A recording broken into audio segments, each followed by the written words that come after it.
헤스터가 서 있는 곳에는 언제나 그렇지만 약간의 빈터가 그녀 둘레에 존재해 있었다. 사람들은 조금 떨어진 곳에서 밀치고 덮치고 하면서도 그 속에 발을 들여놓거나 그런 생각을 하는 자조차 없었다. 이것은 바로 주홍 글씨가 그 운명에 묶여있는 사람을 감싸고 있는 정신적인 고독하고 힘찬 하나의 표현이었다.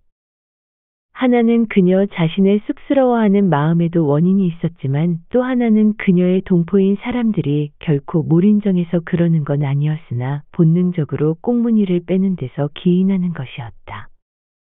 지금까지 그러한 상태가 별로 유용한 일은 없었지만 이번에는 그 때문에 헤스터와 선장이 서로 이야기를 주고받아도 엿들릴 위험이 없어서 매우 좋았다.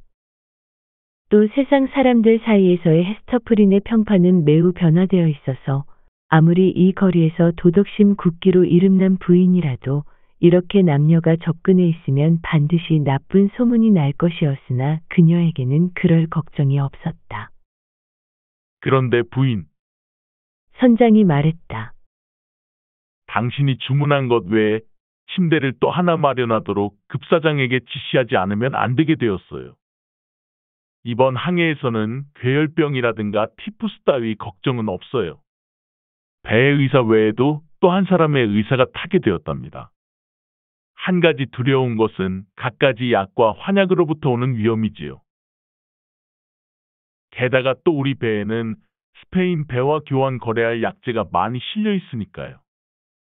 무슨 말씀인가요? 헤스터는 얼굴에 나타난 것 이상으로 속으로 놀라며 물었다. 승객이 또 한 명 더 있다는 말이에요? 아니, 모르고 계시나요? 선장이 소리쳤다.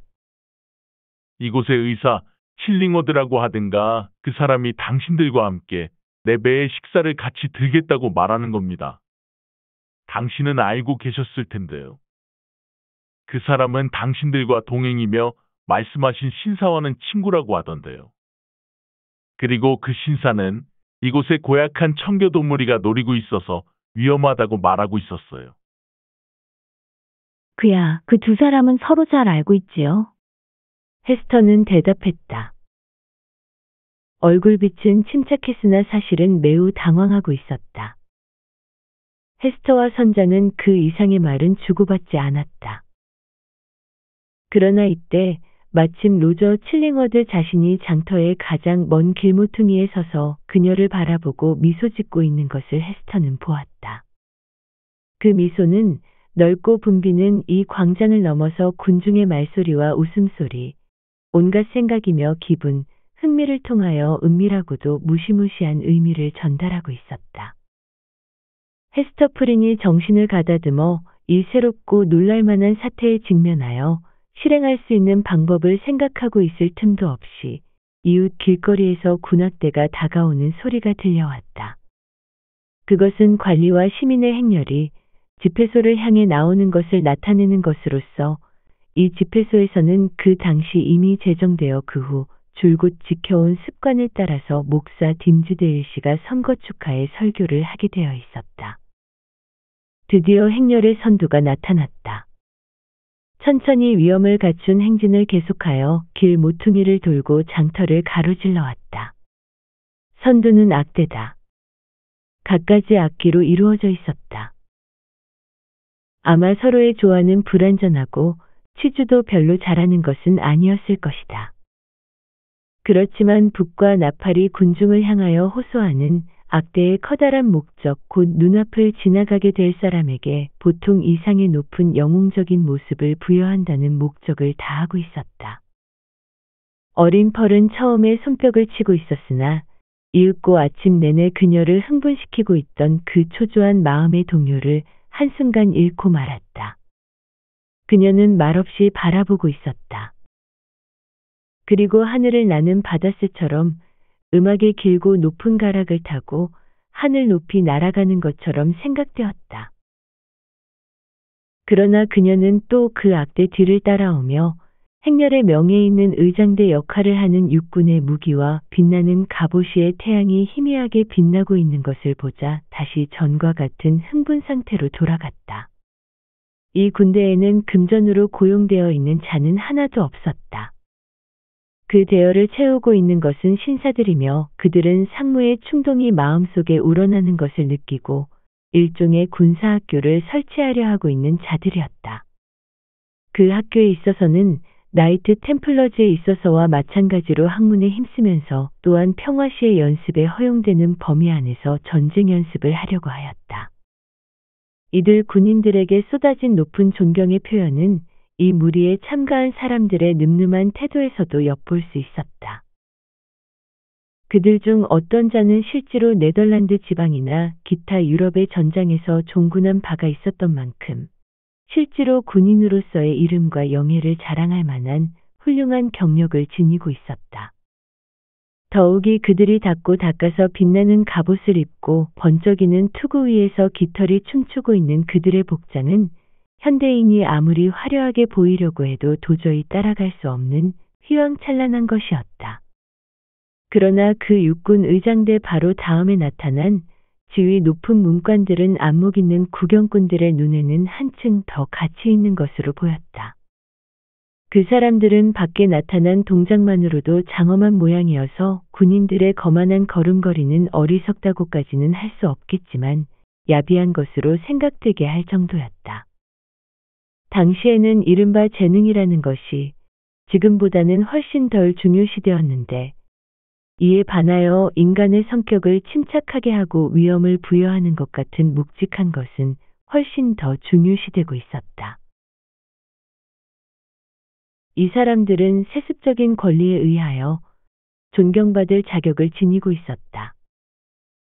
그것은 그들 자손의 시대가 되면 설사 남아있더라도 근소한 비율로 존재하고 있는 것이어서 공인을 선출하고 평가하는 데에 있어서도 그 힘이 극히 감퇴되어 있었다. 이 변화는 좋다고도 할 수 있고 나쁘다고도 할 수 있는 두 가지 점을 모두 가지고 있을 것이다. 옛 영국 식민지 사람들은 이 황량한 해안에 건너와서 왕도 귀족도 일체의 외경해야 할 계급을 뒤에 남겨놓고 왔는데 한편으로는 타인을 존경하는 재능과 필요가 강했기 때문에 동시대의 백발이 성성한 선비나 오랜 시련을 겪어온 강직한 성품의 사람들 그리고 견실한 지혜와 비통한 경험을 가진 사람과 영원히 살아있을 것 같은 느낌을 풍기고 또 일반적인 정의에 의한 명망을 지니고 있는 진지하고 무게 있는 성질의 사람들에게 그 존경을 바쳤다.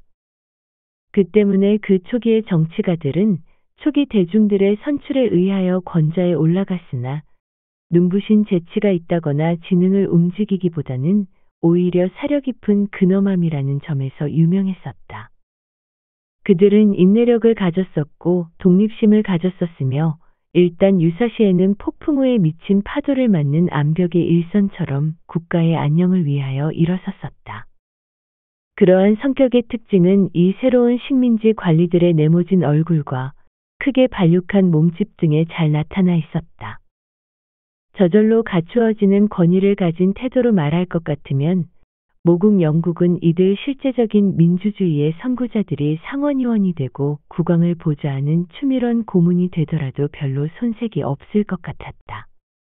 관리들 다음에는 젊고 유명한 목사가 따랐다. 이 사람에 의하여 축제의 종교적 강연이 행해지게 되어 있었다. 그의 직업은 그 시대에 있어서는 정치적인 삶보다도 훨씬 더 지적인 능력을 과시해야 하는 직업이었다. 왜냐하면 이 직업에 보다 고상한 동기는 접어두고라도 사회의 존경이라는 측면에서 막강한 세력을 가지고 있었기 때문에 가장 불타는 야심을 가진 사람들조차도 이 직업을 얻으려고 할 정도였기 때문이다. 정치적 세력마저도 성공한 목사가 장악하게 되어 있는 형편이었다. 지금 목사 딤즈데일 씨를 바로 본 사람들의 관찰에 의하면 목사가 뉴잉글랜드에 오고 나서부터 지금까지 일찍이 오늘의 행렬에 섞여서 행진한 그의 걸음걸이며 태도에서 볼 수 있었던 원기를 보여준 적은 한 번도 없었다는 것이었다. 오늘은 언제나와 같은 약한 걸음걸이가 아니었다. 몸이 구부정하지 않았다. 손도 불길하게 가슴 위에 얹지 않았다. 그러나 만일 이 목사를 올바로 관찰한다면 그 힘찬 모습은 육체적인 것이 아니라는 것을 알 수 있었을 것이다. 그것은 영적인 힘이며 천사의 도움으로 힘이 주입된 것인지도 몰랐다. 열렬하고 오래 계속된 사색의 화롯불이 불타오르는 속에서만이 증류될 수 있는 힘찬 흥분제가 가져다주는 상쾌함이었다고 말할 수 있을 것이다. 아니면 그의 민감한 기질이 하늘을 향해 음파를 보내면서 그에 의하여 활기를 얻었는지도 모른다. 그럼에도 불구하고 딤즈데일 씨의 표정은 완전히 사색에 잠겨 있는 듯했으며 음악을 듣고 있는지 아닌지 의심스러울 정도였다. 몸은 앞으로 나아가고 있었는데 지금까지 없었던 힘으로 움직이고 있었다. 그러나 그의 정신은 어디에 있었을까? 마음은 자기 영역의 깊숙한 곳에 있어 분망하고 이상한 활동을 계속하고 이윽고 거기서 우러나올 당당한 사상의 행렬을 지휘하고 있었다. 그래서 그는 눈으로 아무것도 보지 않고 귀로 아무것도 듣지 않았으며 자기 주위에 무엇이 있는지도 몰랐다. 오직 정신적인 요소가 그 약한 몸을 일으켜서 그 몸의 무거운 짐에도 구애되지 않고 오히려 그것을 자신과 같은 정신적인 것으로 바꾸어서 전진시켰던 것이다. 보통 이상의 지능을 가진 사람들은 병약하게 되어 있어도 때로는 이런 커다란 노력을 이룩할 수 있는 힘을 가지고 있어서 그 노력 속에는 몇십 일 동안의 생활력을 투입하고 그런 다음에는 그것과 같은 날 수만큼 생활력을 잃고 마는 일은 흔히 있는 일이다. 헤스터 프리는 목사를 가만히 바라보고 있었으나 어쩐지 허전한 힘이 자신을 덮쳐오는 것을 느꼈다. 그러나 왜 그런 이상한 감정이 드는지 그녀로서는 알 수가 없었다. 오직 그가 그녀의 세계에서 굉장히 멀리 그녀의 손이 도저히 미치지 못할 것 같은 곳에 있는 것처럼 생각될 뿐이었다. 두 사람 사이에서는 서로 상대방을 의식했다는 눈길을 한 번이라도 교환하게 될 것이라고 그녀는 상상하고 있었다. 그녀는 저 어둠침침한 숲에서의 일을 생각했다. 그곳에는 쓸쓸한 작은 골짜기가 있고 사랑이 있고 고민이 있고 이끼가 낀 나무 둥치가 있다. 그곳은 그들 두 사람이 손에 손을 잡고 앉아서 시냇물의 은밀한 속삭임과 함께 슬프고 정열에 찬 이야기를 나눈 곳이었다. 그때 두 사람은 서로의 마음을 얼마나 깊이 이해하고 있었던 것일까? 이 사람이 그때의 그 사나이일까? 그녀는 지금 그를 거의 알지 못하는 것 같은 마음이 들었다. 그는 풍요한 음악 속에 파묻히듯 하여 신성하고 장엄한 원로들의 행렬에 섞여서 자랑스럽게 지나가고 있었다. 그 현실적으로 높은 지위에 있는 그에게는 그녀의 손길이 도저히 닿을 수 없었다. 더군다나 지금처럼 그녀와 아무런 공감도 가질 수 없는 그의 사상의 영역을 바라보자 더욱 손길이 닿지 않는 듯하였다. 그녀의 마음은 점점 무거워졌다. 모든 것은 틀림없이 환상일 것이며 목사와 그녀와의 사이에는 그녀가 꿈속에서 또렷하게 본 것 같은 사실상의 유대는 있을 수 없는 것이라고 생각되었다. 이렇게 생각하자 헤스터도 역시 한 사람의 여자의 입장이 되지 않을 수 없었다. 그를 도저히 용서할 수 없다고 그녀는 생각했다. 그들의 운명적인 무거운 발소리가 점점 가까이 들려오는 지금에 와서 그가 두 사람의 세계에서 완전히 도망치려 하다니 그녀는 용서할 수 없었다. 그녀는 어둠 속을 더듬어 차가운 두 손을 뻗고 있는데도 그를 찾아낼 수가 없었다. 펄도 어머니의 감정을 알고 그것을 공감하고 있는 것처럼 보였다.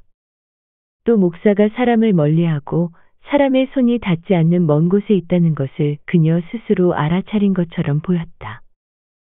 행렬이 지나가고 있는 동안 내내 아이는 안절부절 못하는 기분으로 막 날아가려는 참새처럼 이리저리 움직이고 있었다. 행렬이 다 지나간 다음에 그녀는 헤스터의 얼굴을 올려다보았다. 엄마, 그녀가 말했다.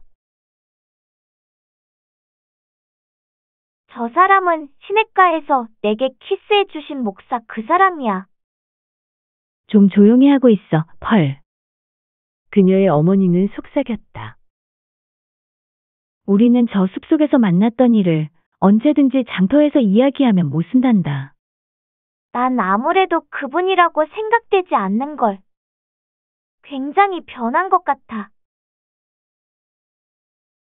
아이는 말을 이었다. 그렇지 않으면 난 달려가서 저분에게 키스 좀 해주세요. 모두들 앞에서 그 어두운 숲 사이에서 해주신 것처럼 하고 말할 뻔했어. 엄마, 그렇게 하면 목사님은 뭐라고 하실까? 가슴을 한번 탁 치고 날 노려보며 저리 가버리라고 할까? 무슨 말을 하겠니, 펄. 헤스터는 대답했다. 지금은 키스할 때가 아니야. 장터에서 키스하면 안 된다고 말씀하시겠지. 이 바보야. 내가 그분에게 말을 안 한 것이 다행이야.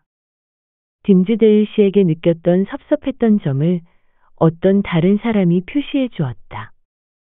그 사람은 미쳤다 해도 괜찮을 만큼 광기 어린 짓을 곧잘 했기 때문에 감히 아무도 할 수 없는 일을 했던 것이다. 즉, 여러 사람 앞에서 주홍 글씨를 단 여자와 이야기를 시작한 것이다. 그것은 히빈즈 여사였다.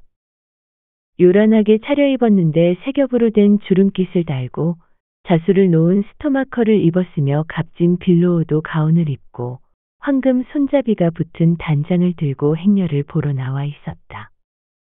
이 노파는 당시에 아직 계속 유행하고 있던 마술의 중심 인물이라는 평판이 자자했으므로 군중은 그녀 앞에서 길을 비키고 옷이 닿는 것마저 두려워하는 눈치들이었다.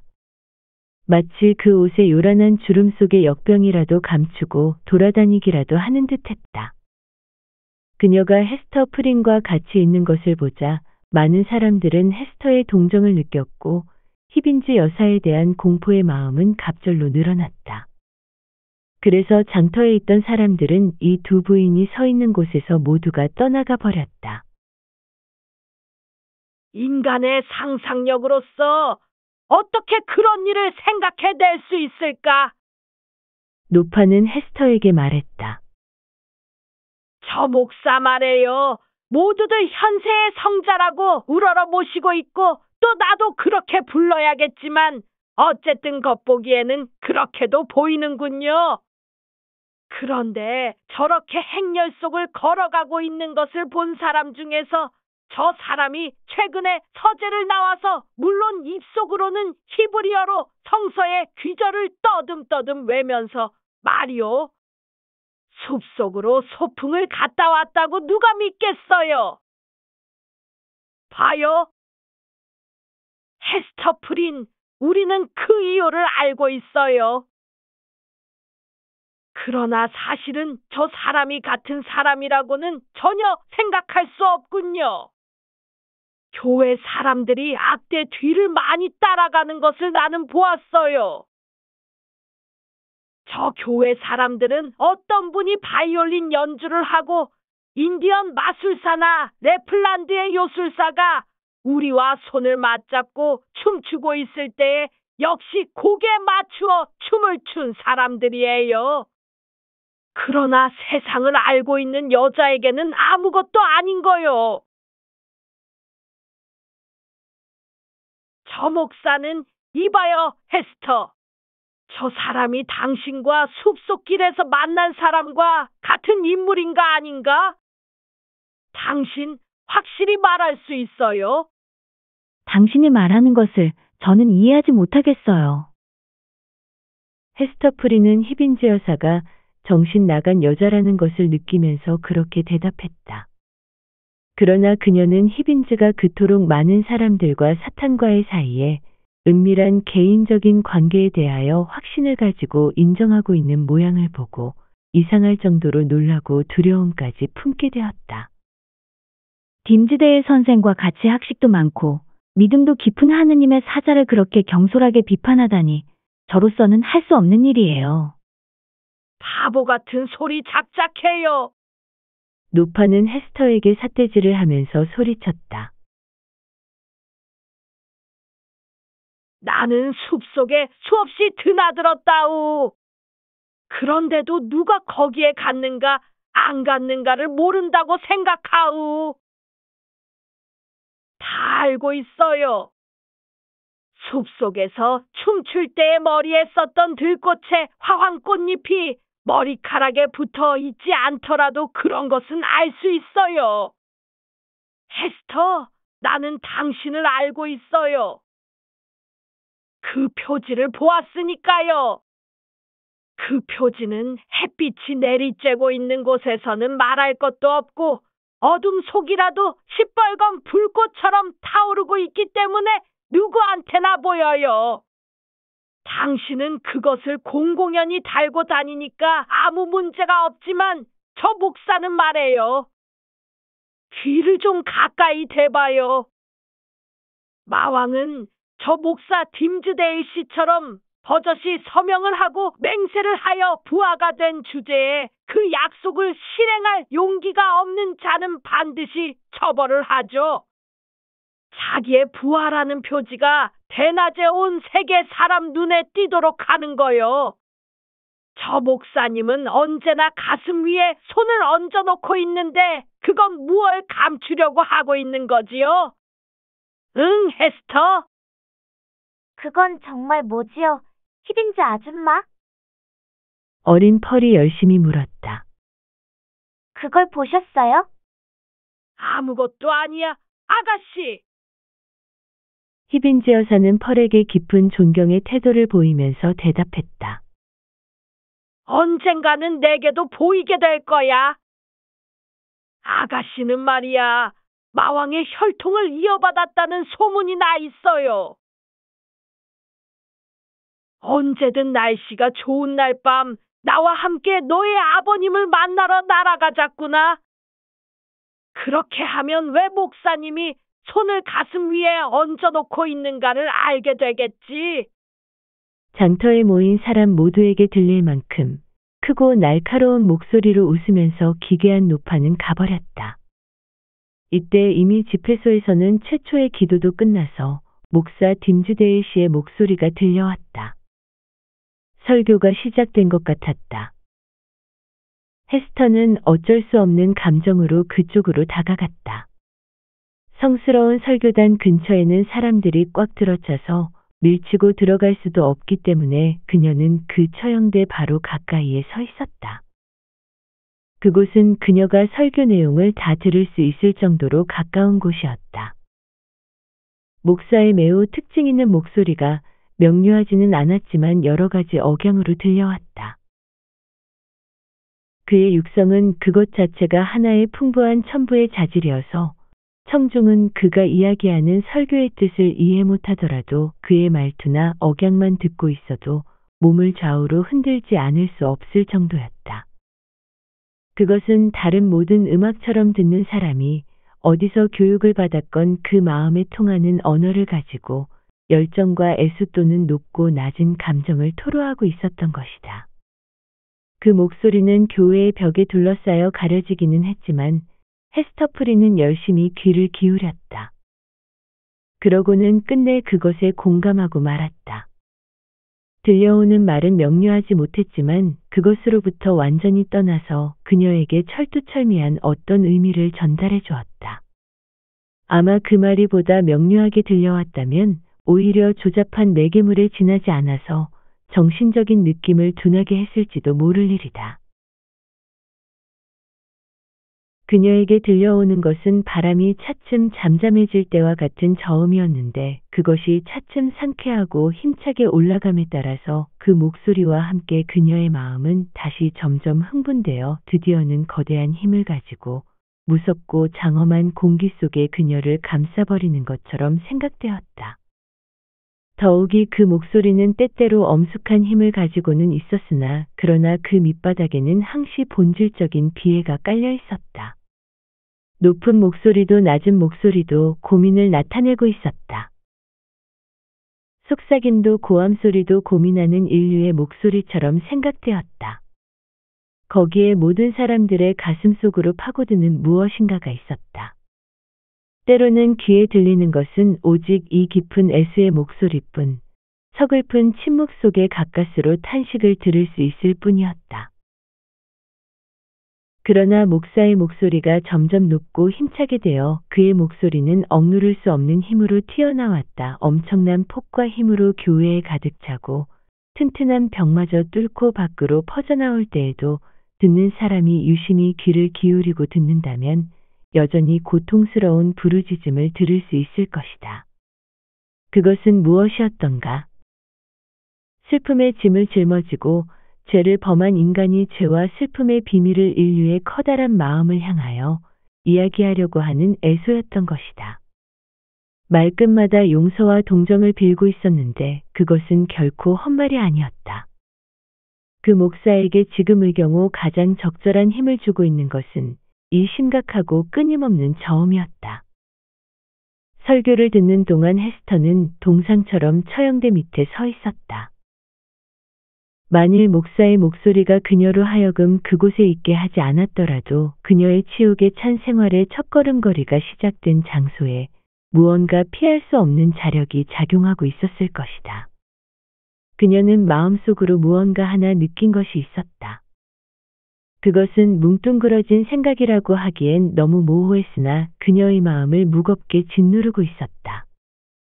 즉, 그녀의 평생의 생활이 그 사건 이전과 이후를 통틀어 그곳과 긴밀하게 얽혀 있으며 이곳이야말로 그녀의 생애를 하나로 묶는 하나의 기점이라는 것이다.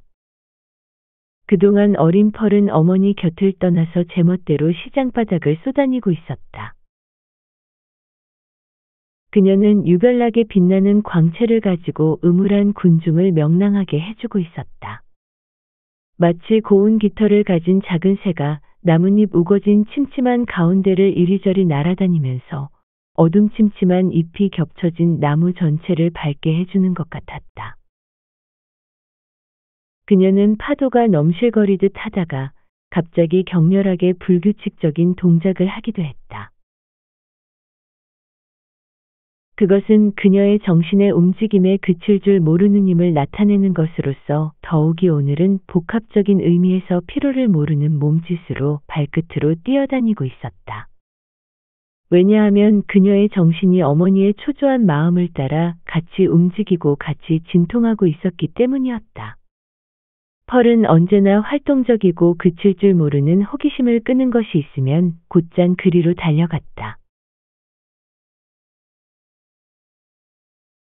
그리하여 그것이 사람이건 물건이건 가지고 싶어지면 자기 물건처럼 거머쥐려고 하는 듯이 보였다. 그러나 그 대가로 상대방이 잠시라도 그녀를 붙들려 하면 절대로 순종하지 않았다. 청교도들은 설사 미소 지으며 그녀를 바라보았다고 해도 그 아름다움과 깜찍함으로 차 있어 말로 다 표현할 수 없는 매력이 작은 몸에서 비치어 나와 활발한 동작과 함께 번뜩이는 것을 보고는 이 아이가 악마의 자식이라고 말하지 않을 수 없었다. 그녀가 달려와서 인디언의 얼굴을 들여다보면서 인디언은 자기보다도 더 야성적인 아이가 있다는 것을 알아챘다. 또 그녀는 타고난 대담성과 마찬가지로 그녀의 또 하나의 특색인 조심성을 가지고 선원들이 떼지어 있는 속으로 뛰어들기도 하였다. 선원들은 인디언이 육지의 야만인인 것처럼 시커먼 얼굴을 한 바다의 야만인이었다. 그러면 그들은 이상한 듯 한복한 표정으로 펄을 바라보았다. 마치 바다의 물거품 한 조각이 소녀의 형태를 하고 밤의 뱃머리에서 번쩍이는 바닷물의 정을 타고 나타난 것처럼 보였다. 그들 선원 중 한 사람 선장은 펄에게 온 마음이 이끌려서 키스를 하고 싶어 그녀를 붙들려고 하였다.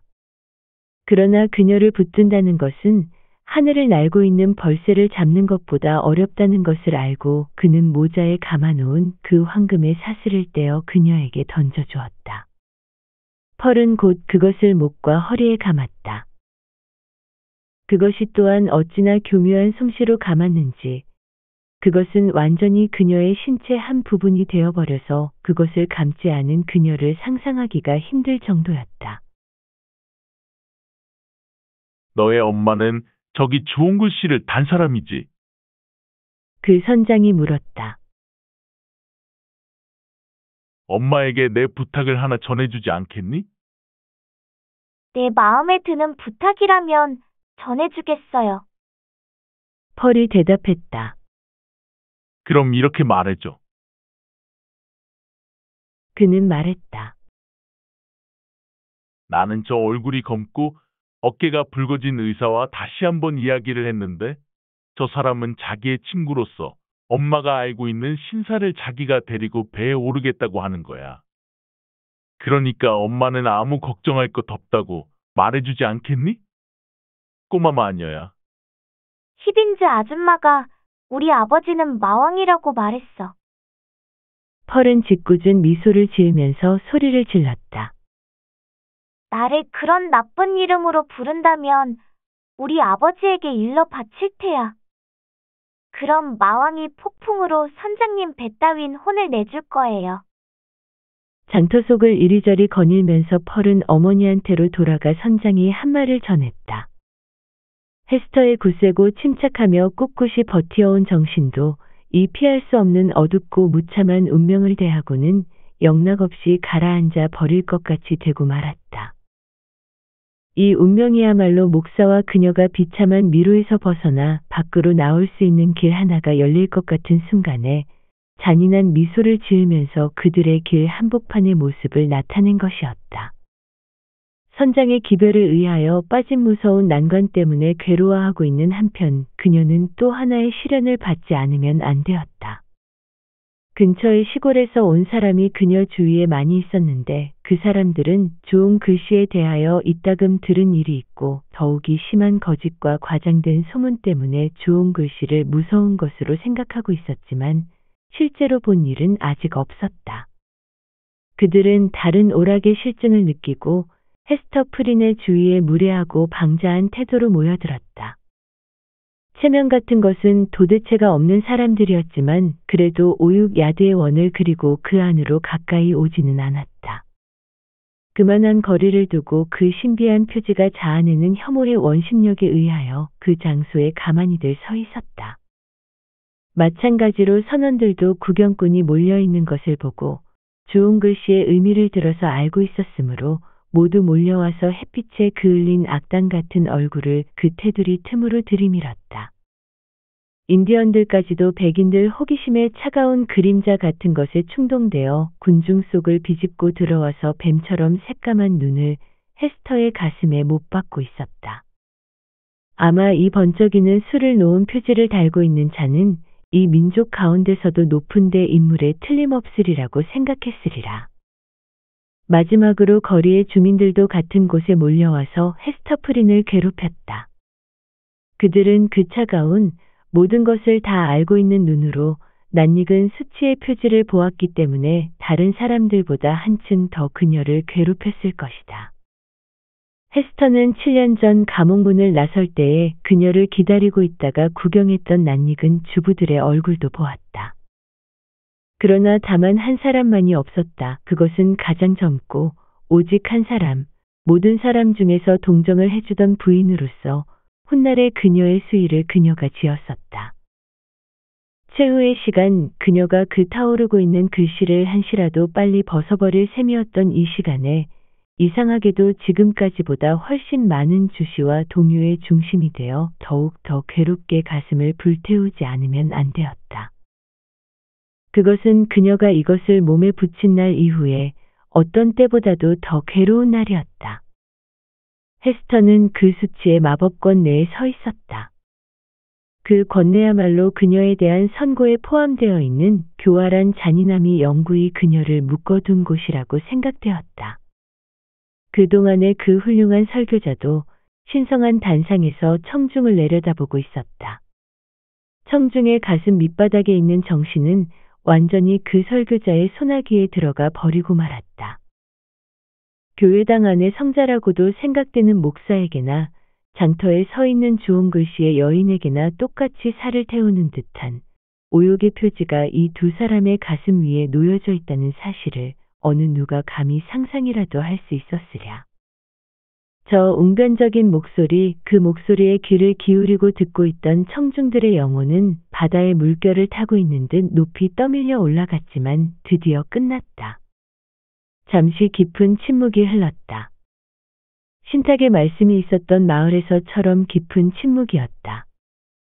그러고는 숨을 죽인 속삭임에 이어 역시 목소리를 낮춘 웅성거림이 들려왔다.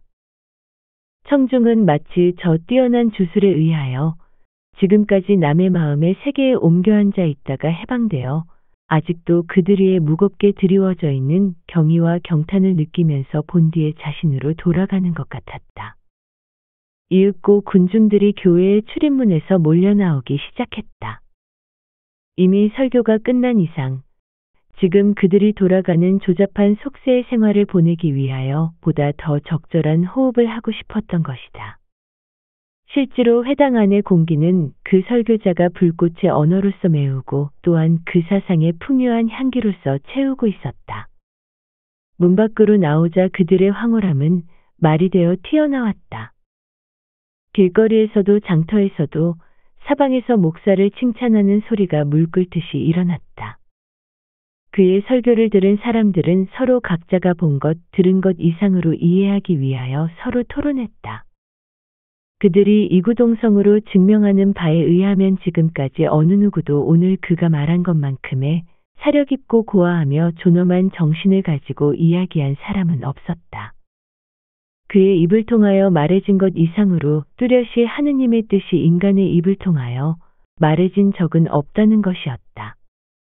말하자면 하느님의 힘이 그 위에 내려와서 그를 붙들고 끊임없이 그 앞에 있는 설교 원고 이상의 세계로 끌어올려서 청중과 마찬가지로 그에게도 불가사의하게 생각되었을 사상으로서 그를 채워주었다는 것을 명백한 사실이었다.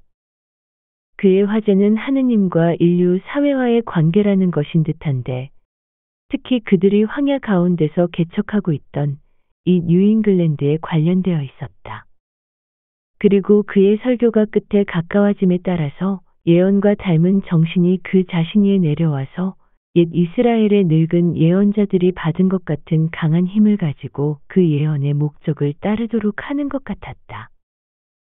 단 한 가지 틀리는 것은 유대의 예언자들은 그들의 나라에 하느님의 심판이 내려 파멸이 온다는 것을 고한데 반하여 그의 사명은 새로 모여든 세상의 백성을 위해 높고 자랑스러운 운명을 예언하는 것이라는 점이었다.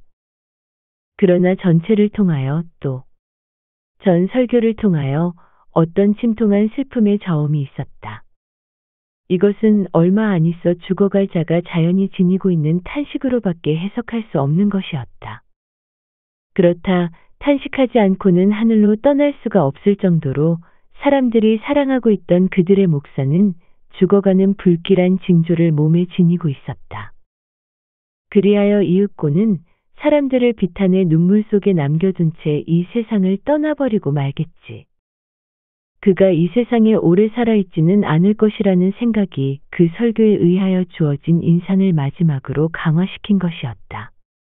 그것은 마치 천사가 천국으로 날아가는 도중에 그 빛나는 날개를 한순간 그들 민중들 위에 흔들어서 그들 위에 황금빛의 진리의 비를 내린 것과 같은 것이었다. 그러한 이유로 인생의 각 분야에 종사하는 인생의 절정이 있어 먼 훗날에 알아차릴 때까지 모르고 있는 것이 상례이지만 목사 딤즈데일 씨에게는 지금까지의 어떠한 때보다도 또 그무의 어떠한 때가 온다 하더라도 그보다 한층 더 빛나는 승리에 찬 인생의 한 시기가 다가온 것이었다. 그는 이 순간 우월한 가장 자랑스러운 높은 위치에 서 있었다. 여기에는 목사라는 직업을 가지고 있다는 것만으로도 다른 사람들보다 높은 위치를 누릴 수 있던 뉴잉글랜드의 초기에 있어서 그 목사가 천부의 지능, 풍부한 학문, 사람을 승복시키는 웅변, 순수한 목소리 등을 가지고 있음으로써 올라갈 수 있는 최고의 위치에 있었던 것이다. 이 목사가 그 선거축하 설교를 끝마치고 설교단 방석 위에서 구부리고 머리를 숙였을 때 그가 차지하고 있었던 위치는 이와 같은 것이었다. 그동안에도 헤스터 프리는 처형대 옆에 서 있었다. 가슴에는 역시 주홍 글씨가 불타고 있었다. 이윽고 또 음악소리와 교회 문을 나오는 육군 의장대의 규칙적인 발소리가 들려왔다. 행렬은 거기서 거리의 공회당까지 가서 장엄한 만찬회를 끝으로 이날의 축제를 끝내게 되어 있었다. 다시 한번 나이 많은 장중한 원로들의 행렬이 줄지어 있는 군중 사이의 넓은 길을 통과해 오는 것을 볼 수 있었다. 군중들은 지사와 관리들, 늙고 분별 있는 사람들과 존귀한 목사들, 뛰어나고 유명한 사람들이 모두 인파 속으로 나오자 양쪽으로 공손하게 길을 비켰다. 마침 장터 한가운데 왔을 때 그들은 한 번의 만세 소리로 환영을 받았다. 이것은 틀림없이 이 시대가 그 통치자에게 바치는 어린애다운 충의심에서 그 만세 소리는 더한 힘과 성량을 가질 것이지만 무언가 사람들의 귀에 아직도 반향을 남겨주고 있는 그 긴장된 웅변에 의하여 청중의 마음에 아로새겨진 열성이 저도 모르게 터져나온 것처럼 느껴졌다. 사람들은 각각 자신 속에 그 충동을 느끼고 또한 같은 정도로 그것을 이웃 사람에게서도 느꼈다. 교회 안에서는 그 충동이 가까스로 억제되어 있었으나 푸른 하늘 밑으로 나오자 그것은 하늘 꼭대기까지 울려 퍼졌다. 질풍과 우레소리, 바다의 포효소리보다도 더 인상적인 소리를 낼 수 있는 인간의 매우 미묘하게 만들어진 교양학적인 감정이 있었기 때문이다. 사람의 마음과 마음을 합하여 하나의 커다란 마음을 만들었던 보편적인 충동에 의하여 목소리 역시 많은 사람들의 것을 합하여 하나의 위대한 울림이 되었다. 뉴잉글랜드 땅에서 이와 같은 만세 소리가 울려 퍼진 적은 일찍이 없었다. 뉴잉글랜드 땅에 이 목사만큼 사람들로부터 존경받은 사람이 나타난 적도 또한 일찍이 없었다. 그런데 목사 자신은 어떠했는가? 그의 머리 둘레에는 후광을 이루는 미립자가 공중에 빛나고 있지는 않았던가? 이처럼 그는 영묘한 정신을 띠고 그를 숭배하는 예찬자들로부터 이토록 성화되어 있어도 행렬에 끼어 있는 그의 발은 역시 땅 위의 먼지를 밟고 있었던 것일까? 군인과 정부 원로들의 행렬이 지나가자 모든 사람의 눈은 그 목사가 끼어 있는 열이 가까워지는 쪽을 바라보고 있었다. 군중들이 차츰 그의 모습을 보게 되자 만세의 고함 소리는 작아져서 낮은 웅성거림으로 변했다. 그토록 훌륭한 성공을 거둔 그가 어째서 저토록 나약하고 창백하게 보이는 것일까? 그의 정력은 혹은 하늘로부터 받은 힘에 의하여 뒷받침되어 그 신성한 하느님의 가르침을 다 말할 때까지 그를 지탱한 영감은 그 인물을 완수하고 낮아 사라지고 말았던 것이다. 조금 전까지 사람들이 볼 수 있었던 두 볼에 타오르던 홍조도 지금은 다 타버린 재 속에서 희망없이 꺼져가는 불꽃처럼 꺼져버리고 말았다. 이와 같은 죽음의 빛을 띤 그는 살아있는 인간이라고는 생각되지 않았다. 비틀거리며 쓰러지지만 않을 뿐 맥없이 터덜거리며 걸어가는 그에게 생명이라고는 남아있는 것 같지 않았다. 그의 동료인 한 사람의 목사는 딤즈데일 씨가 지금 지력과 감각을 잃고 위태로운 몸가짐을 하고 있는 것을 보자 급히 다가와서 그를 부축하려고 했다. 그러자 목사는 부들부들 떨면서도 그 늙은 목사의 팔을 뿌리쳤다. 그는 그대로 계속 걸었다. 그가 걷고 있는 모습은 걷고 있다고 할 수도 있겠으나 그것은 오히려 어머니가 팔을 벌리고 연습을 시킬 때에 뒤뚱거리며 걷는 어린애의 걸음마라고 하는 것이 적합하리라. 그리고 지금 그가 앞으로 나아가고 있는지 모를 정도로 걸음마를 계속하고 있는 사이에 그는 그가 잘 알고 있는 비바람의 낡은 처형대 바로 앞까지 와 있었다. 이 처형대야말로 더없이 흘러간 세월을 넘어 오래전에 헤스터 프린이 세상 사람들로부터 치욕의 눈길을 받은 곳이었다. 그곳에 헤스터가 어린 펄의 손을 잡고 서 있었다. 주홍 글씨가 그녀의 가슴에 있었다. 악대는 여전히 당당하고 즐거운 행진곡을 연주하고 행렬은 거기에 발을 맞추어 움직여 나아갔지만 목사는 여기서 걸음을 멈추었다. 악대는 그에게 앞으로 나아가라고 재촉하는 듯했지만 그는 여기서 걸음을 멈추었다. 얼마 전부터 베링햄은 근심 어린 눈으로 그를 바라보고 있었다. 마침내 그는 행렬의 자기 위치에서 빠져나와 그를 부축하려고 했다. 딤즈데일 씨의 안색으로 미루어보아 도와주지 않으면 쓰러질 것 같이 생각되었기 때문이다. 그러나 목사의 표정에는 지사를 가까이 오지 못하게 하는 무엇인가가 있었다. 지사는 마음에서 마음으로 통하는 따위 막연한 암시를 쉽사리 따르는 사람은 아니었으나 접근하지 아니하였다. 그 동안의 군중은 두려움과 불가사의한 기분을 가지고 바라보고 있었다. 그들의 관점에서 말한다면 목사가 이처럼 육체적으로 쇠약해진다는 것은 그가 정신적인 힘을 얻기 위한 과정이라고밖에 생각할 수가 없었다. 설사 목사가 그들 눈앞에서 바로 차츰 환한 빛을 띠면서 승천에 간다고 하더라도 이와 같이 거룩한 사람에게 있어서는 있음직한 일이며 별다른 기적이라고 생각하지는 않았을 것임에 틀림이 없다.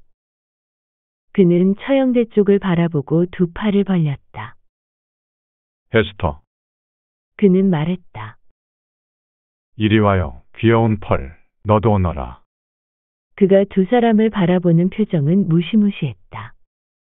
그러나 그 가운데에도 어딘지 부드럽고 의기양양한 데가 있었다. 아이는 그 특징의 하나인 참새같이 재빠른 동작으로 그에게 달려가서 그의 무릎을 껴안았다. 헤스터 프리는 마치 피할 수 없는 운명의 좌우대기라도 하듯이 그리고 그녀의 강한 의지에 어긋나기라도 하듯이 천천히 다가갔으나 몇 걸음 앞에서 걸음을 멈추었다. 이 순간에 늙은 로저 칠링워드는 군중을 헤치고 앞으로 나와서 목사가 하려고 하는 행동을 알아차리고 이를 방해하려고 하였다.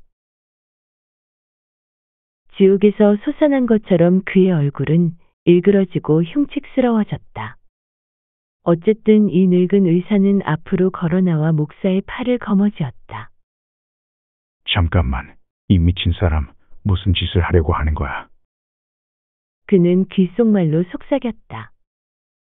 저 여자를 물리치시오. 아이도 버리시오. 그러면 만사가 잘 될 거요. 당신의 명예를 더럽히지 마시오. 불명예 속에서 죽지 마시오. 나는 아직도 당신을 구제할 수가 있어. 당신은 당신의 신성한 직업에 진흙칠을 할 작정이오. 흥, 이 악마 같은 놈. 내 놈은 이제 늦었어. 목사는 겁에 질린 듯 그러나 상대방의 눈을 똑똑히 쏘아보면서 대답했다. 내 놈의 힘은 이제 옛날 같지가 않아. 하느님의 도움으로 나는 이제 내 놈으로부터 도망치게 되는 거야. 그는 다시 주홍 글씨의 여인을 보고 두 손을 뻗었다. 헤스터 프린, 그는 사람의 가슴을 찌르는 듯한 열성을 담아서 소리쳤다. 이 최후의 순간에 나에게 은총을 내리시오. 내가 지은 엄청난 죄와 비참한 고민 때문에 7년 전에 하려고 했으나 미처 하지 못한 일을 이제야 할 수 있도록 허락해 주시는 두렵고도 자비로운 하느님의 이름으로 이리 와서 두 팔로 나를 힘껏 껴안아 주시오. 헤스터, 당신의 힘이 하느님이 나에게 내리신 의지력에 달할 수 있는 힘이 되도록 해주시오. 이 가련하고 무지막지한 늙은이는 길을 쓰고 그것을 반대하려 하고 있어. 그의 온 힘과 악마의 힘을 빌어서 말이오. 자, 헤스터, 이리 와서 저 처형대 위로 나를 부축해 주시오. 군중은 큰 소동을 벌였다. 목사 바로 가까이 서 있던 고위고관들은 깜짝 놀라고 더욱이 그들 앞에서 벌어진 사건의 뜻을 몰라서 멍청하게 말없이 서 있으면서 이제야 하느님의 섭리에 의해서 행해질 것 같은 심판의 구경꾼이 되어 있었다. 그들은 헤스터의 어깨에 기대고 그 가슴에 안겨 부축을 받으며 처형대로 가 계단을 올라가는 목사를 보았다. 죄악으로부터 태어난 아이의 손은 그래도 그가 단단히 쥐고 있었다. 늙은 로저 칠링워드가 뒤에서 따라갔다. 그는 그들이 배우가 되어 연출한 죄악과 비탄의 희곡에 친히 관계하고 있었기 때문에 그 최후의 막에는 등장할 권리를 충분히 가지고 있다는 식이었다. 당신이 세계의 구석구석을 도망다닌다 해도 그는 심술궂게 목사를 쏘아보면서 말하였다. 높은 곳이나 낮은 곳을 막론하고 이 처형대를 제외하고는 당신이 내 손아귀로부터 벗어날 곳은 없어. 나를 이곳으로 인도해 주신 하느님에게 감사할 따름이요. 목사가 응수했다. 그러면서도 그는 떨고 있었다. 입술에는 엷은 미소를 띠고 눈에는 의구와 염려스러운 빛을 띠며 헤스터를 뒤돌아보았다. 숲속에서 우리가 허황된 꿈을 꾼 것보다는 이렇게 하는 것이 낫겠지? 그는 속삭였다. 모르겠어요. 전 모르겠어요. 그녀는 황급히 대답했다. 이렇게 하는 것이 좋다는 건가요? 글쎄요, 이렇게 하여 모두 죽고 마는 것이로군요. 귀여운 펄, 저에도 죽고 마는군요. 당신과 펄은 하느님께서 명령하시는 대로 하오. 목사는 말했다. 하느님은 자비로우시오.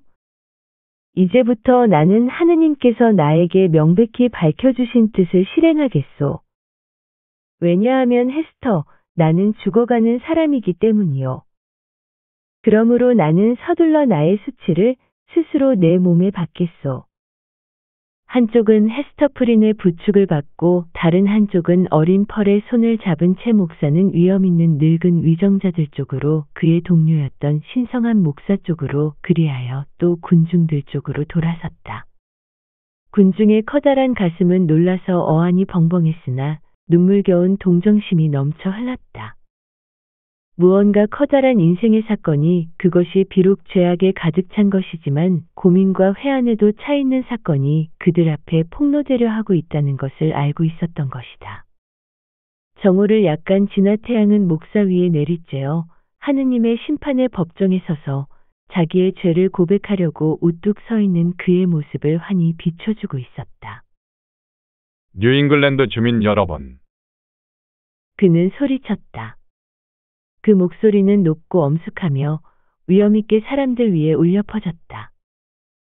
그러나 그 목소리는 떨리었고 때때로 후회와 고뇌에 헤아릴 수 없는 깊이에서 오는 폐부를 찌르는 외침이었다. 나를 사랑해 주셨던 여러분, 나를 성스러운 자라고 생각해 주었던 여러분, 이 세계에서 둘도 없는 죄인인 나를 보십시오. 드디어 7년 전에 이 부인과 함께 섰어야 할 곳에 이제야 나는 섰습니다. 여기까지 나는 기듯이 올라왔습니다만 그 작은 힘 이상의 힘을 가진 이 부인의 팔이 이 무서운 순간에도 내가 땅바닥에 쓰러지지 않도록 부축해주고 있습니다. 보십시오. 헤스터가 붙이고 있는 주홍 글씨를. 여러분은 이것을 보고 떨었습니다. 이 사람이 어디를 가든 어딘가에 마음의 휴식처를 발견하려고 해도 이 비참한 짐을 짊어지고 있는 한은 이 글씨가 이 사람 주위에 몸서리나는 빛과 무서운 혐오의 정을 자아내게 했던 것입니다. 그러나 여러분은 여러분 틈에 서 있던 한 사나이의 죄악과 지옥의 낙인에 대해서는 떨지 않았습니다. 여기까지 말하자 목사는 이미 그의 나머지 비밀을 고백하지 못하고 숨이 넘어갈 것 같이 생각되었다. 그러나 점점 더해가는 육신의 쇠약과 싸워서 그것을 극복하였다. 그리고 또한 마음의 쇠약에도 이겨냈다. 그는 부축하는 손을 다 뿌리치고 그 두 사람보다 한 걸음 앞으로 나섰다. 그 낙인은 그 사나이에게도 찍혀 있었습니다. 그는 어떤 격렬한 힘을 가지고 계속하였다. 어떤 일이 있어도 모두 말해버리려고 그는 결심하였다. 하느님은 그것을 보셨습니다. 천사들은 언제나 그것을 손가락질하고 있었습니다. 악마도 그걸 잘 알고 있었습니다. 그리고 끊임없이 그의 불타는 손가락 끝으로 그것을 만져서 더욱더 아프게 하고 있었습니다. 그러나 그 사나이는 그것을 사람들 눈으로부터 교묘하게 감추고서 여러분 사이를 고뇌에 찬 마음을 얼굴에 드러내면서 걸어다녔습니다. 죄 많은 세상에 사는 자기는 순결해서 슬프다는 표정과 천국에 있는 동료를 잃었기 때문에 슬프다는 표정으로 걸어다녔습니다. 이제 임종의 마당에서 그 사나이는 여러분 앞에 섰습니다. 그 사나이는 여러분에게 다시 한번 헤스터의 주홍 글씨를 보아 달라고 말씀드리겠습니다. 그 사나이는 이렇게 말합니다. 헤스터의 글씨가 아무리 불가사의하고 무서운 것이라고 하더라도 그것은 그 사나이가 가슴에 띄고 있는 글씨의 그림자에 지나지 않다고. 그리고 그 사나이가 띄고 있는 붉은 낙인마저도 그 사나이의 마음속에 낙인 찍은 표지의 상장에 불과한 것이라고. 하느님께서 죄인을 심판하는 일에 대하여 의혹을 가지신 분은 여기에 서 보십시오. 보시오. 보십시오. 무서운 증거를. 안간힘을 써서 그는 가슴으로부터 목사용의 깃을 잡아뜯었다. 증거는 나타났다. 그러나 그 나타난 것을 여기서 설명하는 것은 불경스러운 소행일 것이다. 한순간 공포에 질린 군중의 응시는 이 무시무시한 기적 위에 쏠렸다. 그동안 목사는 얼굴에 승리의 홍조를 띠고 서 있었다. 그 모습은 가장 괴로운 고통의 극점에서 승리를 얻은 사람 같았다. 잠시 후에 그는 처형대 위에 쓰러졌다. 헤스터가 그의 몸을 조금 들어올려서 그의 머리를 자기 가슴에다 부둥켜 안았다. 늙은 로저 칠링워드는 그 옆에 무릎을 꿇었다. 그의 얼굴은 생기를 잃고 마치 허수아비처럼 보였다. 당신은 기어이 나로부터 도망치고 말았군. 하느님이 당신을 용서해 주시기를 기도하오. 목사는 말했다. 당신도 죄를 많이 지었소. 그는 죽음이 임박한 눈을 노인에게서 돌려 여자와 아이를 가만히 바라보았다. 귀여운 펄. 그의 목소리는 모기 소리만 했다. 그런데도 그의 얼굴에는 상쾌하고 부드러운 미소가 떠돌았다. 깊은 안식 속으로 잠겨 들어가는 정신의 미소와 같았다. 아니, 무거운 짐을 벗어버린 지금으로서는 그 아이와 함께 장난질이라도 치고 있는 것처럼 생각되었다. 귀여운 펄. 자, 키스해줘. 저 숲속에서는 싫다고 그랬지? 그러나 지금은 해주겠지. 펄은 그의 입술에 키스했다. 그들을 묶었던 마법은 풀렸다. 이 비극적인 장소에서는 이 야성적인 어린애마저도 동정심이 우러났다. 그리고 그녀의 눈물이 아버지의 볼에 떨어졌을 때 그 눈물을 그녀가 장차 인간적인 기쁨과 슬픔 속에서 성장하여 이제 영원히 세상을 상대로 싸우지 않고 온전한 한 사람의 여인이 된다는 서약이었다. 어머니에 대해서도 펄은 지금까지 그녀를 괴롭혀온 역할을 끝내버렸다. 헤스터, 잘 있어요. 목사는 말했다. 우리는 이제 못 만나게 될까요? 그녀는 얼굴을 그의 얼굴에 가까이 대고 속삭였다. 저 세상에서 같이 살 수 없을까요? 확실히, 틀림없이, 저는 이 괴로움의 일체를 가지고 우리의 속죄를 했어요. 당신은 이 세상을 떠나면서 그 빛나는 눈으로 멀고 먼 영혼의 세계를 바라보고 있지 않아요? 무엇이 보이는지 말씀해 주세요. 헤스터, 아무 말 하지 말아요.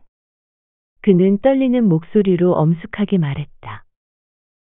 우리가 깨뜨린 율법, 여기서 이렇게 드러난 죄악, 그것만을 당신은 언제나 생각하시오. 나는 두렵소. 나는 두려워하고 있는 거요. 우리들이 우리의 하느님을 잊어버렸을 때, 서로의 영혼에 대한 존경을 깨뜨렸을 때, 그때 이미 우리가 저 세상에서 같이 순결한 생활을 하는 것은 바랄 수 없는 것이 되고 만 것이요. 하느님은 알고 있어요. 하느님은, 자비로우신 하느님은 그 자비를 특별히 내가 괴로워하는 것으로 나타나시었소. 이 타오르는 가책을 내 가슴에 붙여주신 것으로도 알 수 있어요. 저 의문스러운 노인을 보내서 그 가책을 장렬하게 하신 것으로도 알 수 있어요. 나를 여기 데려와 사람들 앞에서 지옥을 당하게는 했어도 이 승리에 쌓인 죽음을 하게 해주신 것만으로도 알 수 있어요. 이러한 고뇌가 하나라도 결여되어 있었더라면 나는 영원히 상실되고 말았을까요? 하느님을 찬양할지어다. 하느님의 뜻을 이룰지어다. 잘 있어요. 이 마지막 말을 목사는 숨을 거두면서 남기었다. 그때까지 침묵을 지키고 있던 군중은 야릇하고 무게 있는 소리로 일제히 부르짖었다. 그것은 오직 그러한 낮은 속삭임에 의해서 가까스로 표현할 수 있었던 외경과 경의의 감정이었다. 그리고 그것은 세상을 떠난 사람의 영혼을 쫓아서 무겁게 비틀거렸다. 며칠이 지난 뒤 앞에서 이야기한 사건에 관하여 사람들이 그 생각을 정리할 만한 시일이 경과했을 때 사람들이 목격한 처형대 위에서 행해진 사건의 해석은 구구했다. 그것을 목격한 대부분의 사람들은 그 불행한 목사의 가슴 위에 주홍 글씨가 헤스터프린이 달고 있는 것과 똑같은 주홍 글씨가 살결의 문신으로 새겨져 있는 것을 확실히 보았다고 했다. 그 원인에 대해서는 온갖 설명들이 있었으나 모두가 상상으로 날조한 것에 틀림이 없었다. 어떤 사람은 이렇게 설명했다. 목사 딤즈데일 씨는 헤스터프린이 처음으로 수치의 표지를 붙인 그날부터 고행을 시작했다.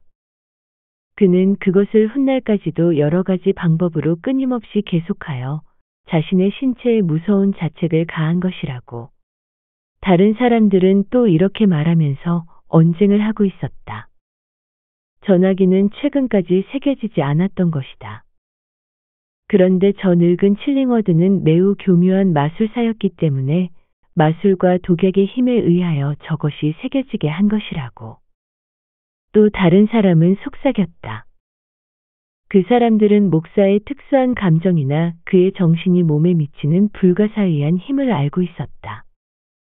그 무서운 상징은 부단히 움직이고 있는 회오의 이빨이 마음속 깊은 데서 바깥으로 불거져 나와 그 글씨가 사람 눈에 띄도록 드러나게 함으로써 하늘의 무서운 심판을 나타낸 결과라는 것이었다. 독자가 이들 설명에 어느 것을 믿든지 그것은 독자의 자유다. 우리는 이미 이 이상한 사물에 대하여 긁어 모을 수 있는 한의 설명을 했기 때문에 그 역할을 끝마친 지금으로서는 기꺼이 우리의 머릿속에서부터 그 깊은 인상을 지워버리려고 생각한다. 그것에 대하여 너무 오래 생각해 왔기 때문에 그것은 너무나 뚜렷이 우리의 뇌리에 새겨져 있었다. 그럼에도 불구하고 이상하게도 그 장면을 처음부터 끝까지 다 보고 목사 딤즈데일 씨로부터 한시도 눈을 떼지 않았다고 확언하는 사람이 그의 가슴에는 갓 태어난 어린애 가슴과 마찬가지로 표지 따위는 아무것도 없었다고 그것을 부정하고 있었다. 그들의 보고에 의하면 그가 임종할 때 한말 가운데에는 헤스터프린이 그토록 오랫동안 주홍 글씨를 붙이고 있었던 죄에 대하여 그와 손톱만큼이라도 관계가 있다는 말은 하지도 않았고 비치지도 않았다는 것이다. 이들 존경할 만한 목격자들에 의하면 목사는 이미 죽음이 임박한 것을 깨닫고 더욱이 청중이 이미 그를 성인 천사로 칠 정도로 추앙하고 있다는 것을 알고 그 타락한 여자 팔에 안긴 채 숨을 거두어 그것으로 세상 사람들에게 인간의 정도라는 것이 아무리 훌륭한 것이더라도 전혀 가치가 없다는 것을 제시하려 한 것이라고 말하기도 했다. 인류의 정신적 선을 위하여 노력하는 일에 일생을 바친 다음 그는 자신의 죽음을 하나의 우화로 만들었다. 그것은 그를 숭배하는 사람들을 향하여 무한의 순결이라는 관점에서 본다면 우리 인간은 모두 똑같은 죄인이라는 위대하고 가슴 아픈 교훈을 강력히 부어넣으려고 한 것이다. 우리들 중에서 가장 신성한 자라고 하더라도 그저 동료보다 머리만 약간 내밀어서 하늘에서 지상을 굽어보시는 하느님의 자비를 좀 더 명확히 분별하는 데 지나지 않는 것이다. 그리하여 언제나 희망을 가지고 위를 바라보며 그림자 같은 인간의 가치 따윈 더 한층 결정적으로 부정해버려야 한다는 것을 목사는 사람들에게 가르치려고 한 것이었다. 이런 어려운 진리로는 그만두기로 하고 이 딤즈데일 씨 이야기의 이러한 해석은 친구들, 특히 목사의 친구들의 완고한 의리에서 나온 것에 불과하다고 생각하는 것을 용서해 주기를 바란다. 그들은 이따금 한낮의 태양이 주홍 글씨를 비추듯이 명백한 증거가 있고 그 사나이가 허위에 가득 차고 죄로 더럽혀진 먼지 속에서 나온 놈이라고 입증되었을 때에도 이처럼 그 사내의 품성을 옹호하려고 하곤 하였다. 우리가 주로 의지해온 근거는 지금까지 몇 페이지 속에 이야기한 견해를 전적으로 확증하고 있다. 가엾은 목사의 비참한 경험이 우리에게 가르쳐주고 있는 많은 교훈 속에서 오직 다음 사항만을 기록해 두기로 한다. 진실하라. 진실하라.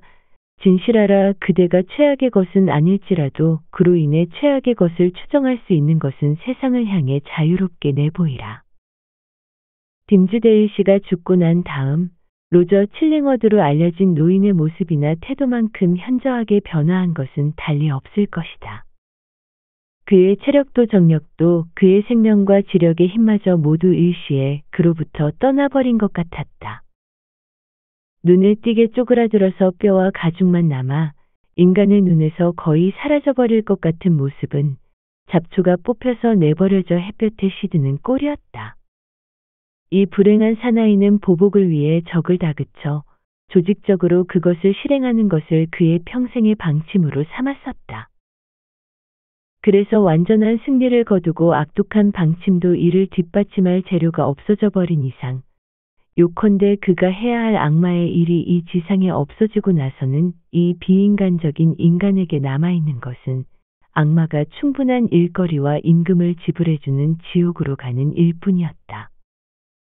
그러나 오랫동안 우리의 가까운 친구였던 이들 환상과 같은 사람들은 로저 칠링워드에게도 그의 친구에 대해서와 마찬가지로 기꺼이 자비를 베풀고 싶어졌다. 미움과 사랑이 근본적으로는 같은 것인지 아닌지는 흥미있는 것으로서 관찰하고 연구할 가치가 있다. 어느 쪽도 극단적으로 전개시킬 때에는 친밀한 마음의 벗이 되어 어느 쪽도 서로 그 애정과 정신 생활의 양식을 각각 상대방에게서 구하고 의지하게 된다. 또 그 중요한 상대가 없어지게 되면 그 상대가 열렬히 사랑하던 사람이나 또는 그에 못지않게 미워하던 적일지라도 쓸쓸해지고 슬퍼지게 되는 법이다. 그러므로 철학적으로 생각하면 두 개의 격정은 본질적으로는 같은 것으로서 단지 하나는 하늘의 광명 속에 나타나는 것이고 다른 하나는 처절하고 어스레한 빛 속에 나타난다는 차이뿐이다. 정신적인 세계에 있어서는 늙은 의사도 목사도 그들의 세상에서의 증오와 반감의 울분이 저도 모르는 사이에 황금빛으로 빛나는 사랑으로 바뀌어져 있는 것을 발견했는지도 모른다. 이런 논의는 그만두기로 하고 우리에게는 독자에게 알려주어야 할 이야기가 남아있다. 로저 칠링월드는 죽음에 임하여 그 최후의 의지와 그리고 벨링햄 지사 및 목사 윌슨 씨가 유언 집행인으로 지정된 그 유언장에 의하여 그의 뉴잉글랜드와 영국에 있는 상당히 많은 유산을 헤스터 프린의 딸 그 귀여운 펄에게 양도했다. 사람들은 그때까지도 그녀가 악마의 피를 이어받았다는 생각을 고치지 않았다. 그런데 펄은 새로운 세계에 있어서 그 시대의 가장 돈 많은 사람의 상속자가 되었다. 이 일이 세상의 평가에 굉장한 변화를 가져왔다.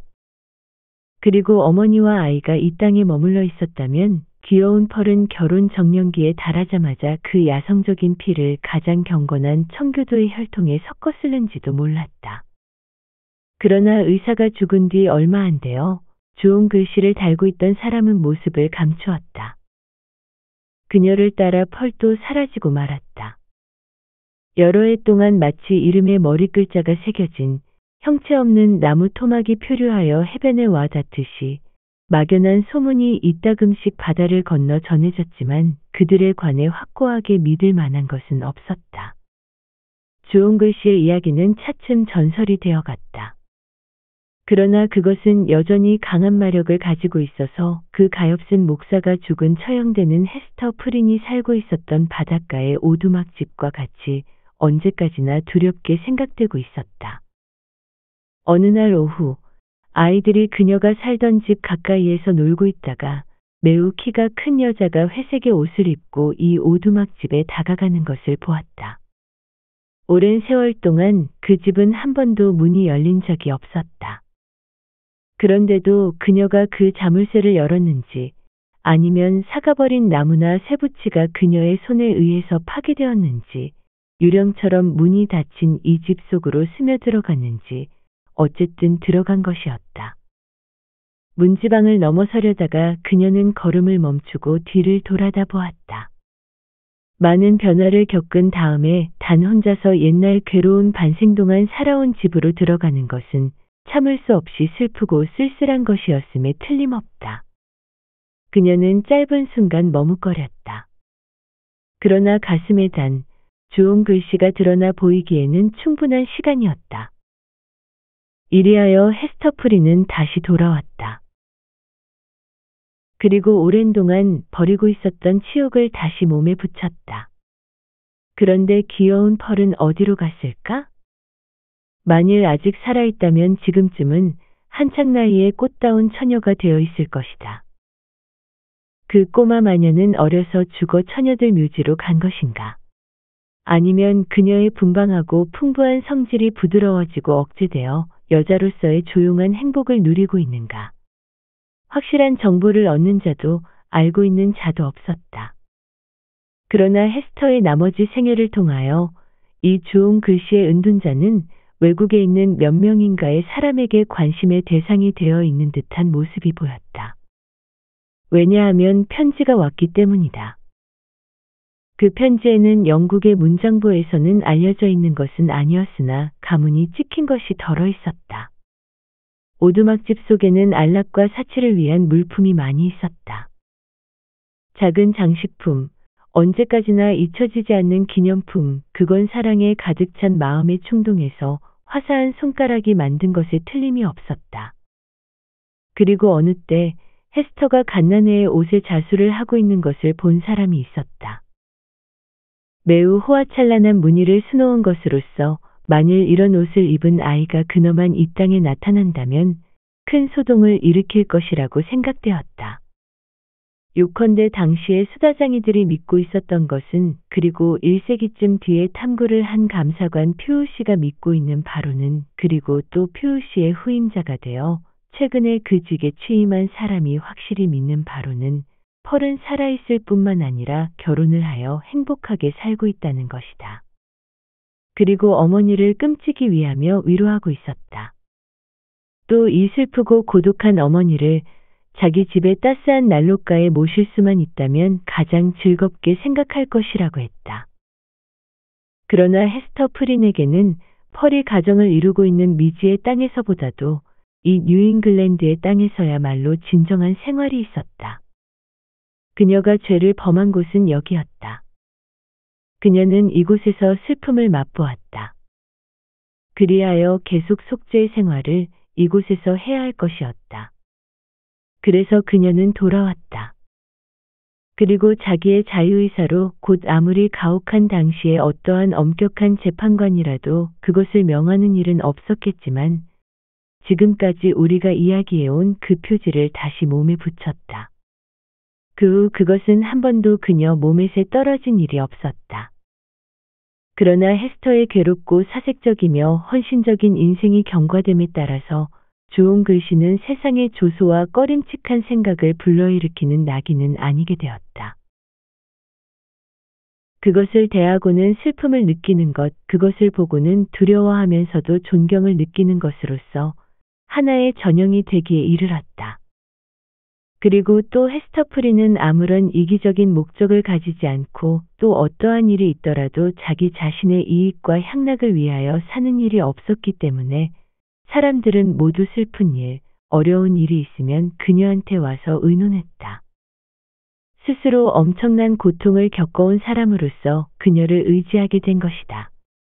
특히 여자들이 상처 입은 사랑, 헛된 사랑, 억울한 사랑, 배신당한 사랑, 불의의 사랑 또는 죄를 범한 것 따위 쓰라린 일로서 소중한 대우를 받지 못하고 심정도 이해되지 않으며 가슴속의 말을 하소연할 수도 없는 애절한 짐을 지고 헤스터의 오두막 집에 찾아와서 자신들의 비참함을 털어놓고 의논을 하곤 하였다. 헤스터는 될 수 있는 대로 친절하게 그녀들을 위로하고 그들과 의논도 해주었다. 그녀는 또 그 사람들에게 자기의 굳은 신념을 들려주어 마음을 평온하게도 해주었다. 언젠가 하느님의 섭리에 의한 세상이 와서 더 좋고 더 밝은 시절이 오면 새로운 진리가 나타나리라는 것, 그렇게 되면 남녀 사이의 모든 관계는 더 튼튼한 기초 위에 구축되어서 서로가 행복해질 것이라는 것이었다. 젊었을 때는 헤스터는 자기가 운명적으로 정해진 예언자가 아닌가 하고 쓸데없는 상상을 한 일도 있었다. 그러나 오래전부터 그렇게 숭고하고 신비로운 진리가지학으로 더럽혀지고 수치로 머리가 숙여지며 일생의 무거운 짐마저 짊어지고 있는 여자 따위에게 맡겨지는 것이 아니라는 것을 잘 알게 되었던 것이다. 장차의 진리를 계시할 천사나 사도는 고상하고 청순하며 아름답고 현명한 여인이라야 할 것이다. 그것은 침침한 비탄의 과거를 통해서 얻는 것이 아니라 기쁨에 찬 영감을 통하여 얻은 것이 아니면 안 된다.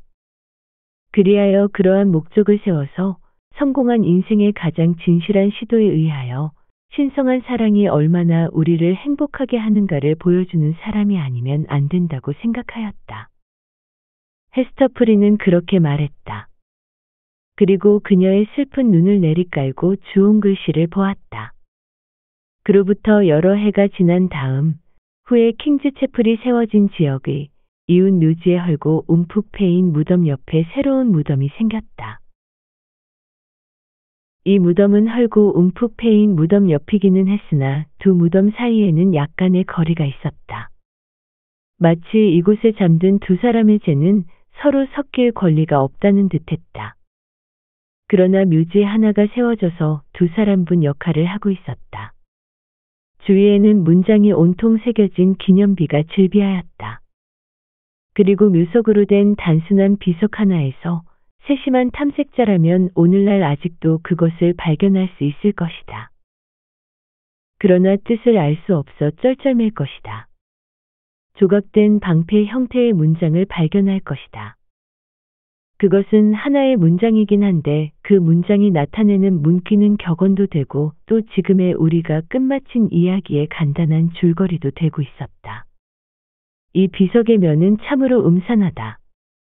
그러나 그림자보다도 더 어두운 한 줄기 불빛이 언제나 빛나고 있어서 그 음산함을 조금 덜어주고 있을 뿐이다. 즉, 검은 바탕 위에 주홍 글씨 A.